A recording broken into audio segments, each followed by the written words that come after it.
साथियों, 17 तारीख से जो वोटर अधिकार यात्रा की शुरुआत हुई थी सासाराम से, आज हम लोग धीरे धीरे समाप्ति की ओर बढ़ रहे हैं।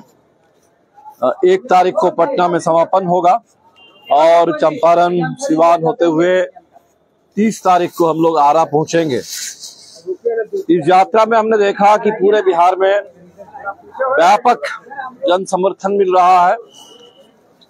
जिस तरह से एसआईआर के जरिए करीब कम से कम 20% लोगों का नाम काटने की एक साजिश थी। इरादा यही था कि बिहार के तमाम प्रवासी मजदूरों का नाम काट दिया जाए। बड़े पैमाने पर दलितों, गरीबों को, अक़लियत के लोगों को, महिलाओं को वोटर लिस्ट से बाहर कर दिया जाए। लेकिन बिहार में इतना बड़ा आंदोलन खड़ा हुआ 9 जुलाई के चक्का जाम, और इसके बाद ये यात्रा और गांव-गांव में इसके खिलाफ जबरदस्त जन प्रतिवाद कि चुनाव आयोग की ये जो साजिश थी एसआईआर के जरिए, वो साजिश को काफी हद तक हम लोगों ने नाकाम कर दिया। लेकिन अभी भी जिन 65 लाख लोगों के नाम काटे गए, खास तौर पर जो 35 लाख प्रवासी मजदूर, हमारी पूरी कोशिश है कि उनके नाम चढ़ जाए और सुप्रीम कोर्ट में भी हम लोग इस सवाल को लेकर के लड़ रहे हैं। तो हम उम्मीद करते हैं कि उनके भी ज्यादा से ज्यादा लोगों के नाम चढ़ेंगे। लेकिन सवाल ये रहेगा कि जो चुनाव आएगा, इस चुनाव में हमें इस पूरी साजिश को मुंह तोड़ इसका जवाब देना होगा। पिछले 20 साल से नीतीश जी की सरकार है।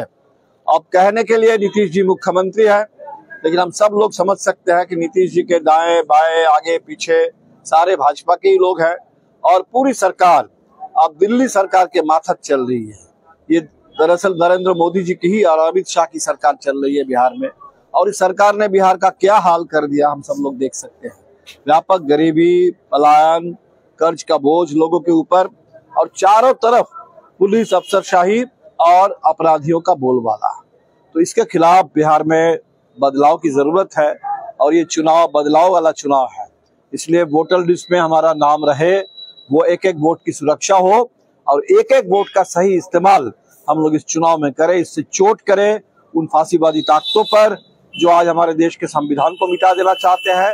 आजादी की पूरी जो शानदार विरासत है साम्राज्यवाद के खिलाफ लड़ने की, उस विरासत को मटियामेट कर रहे हैं, अमेरिका के सामने घुटना टेक रहे हैं, और पूरे देश को हिंदू मुस्लिम के आधार पर, कहीं भाषा के आधार पर बांट रहे हैं, नफरत फैला रहे हैं। इस नफरत और विभाजन, इसका जवाब देना होगा। देश में फिर एक बार बड़ी जनता की एकता कायम करते हुए आजादी की, दूसरी आजादी की लड़ाई फांसीवाद के खिलाफ और अमेरिकी साम्राज्यवाद के खिलाफ हमें लड़ना होगा, और बिहार को संविधान के रास्ते पर सामंती ताकतों को पीछे धता बताते हुए बिहार को फिर एक बार आगे बढ़ना है। नौजवानों की बड़ी भूमिका है, मजदूरों की बड़ी भूमिका होगी, बिहार की महिलाओं की बड़ी भूमिका होगी। इसमें ये यात्रा यही संदेश दे रही है। सीतामढ़ी के साथियों से अपील करेंगे कि यात्रा तो आपके जिले के एक छोटे से हिस्से से ही गुजर पाई, जहां जहां ये यात्रा नहीं पहुंची, इस संदेश को जरूर आप लोग पहुंचा दें। वोट चोर, वोट चोर, वोट चोर।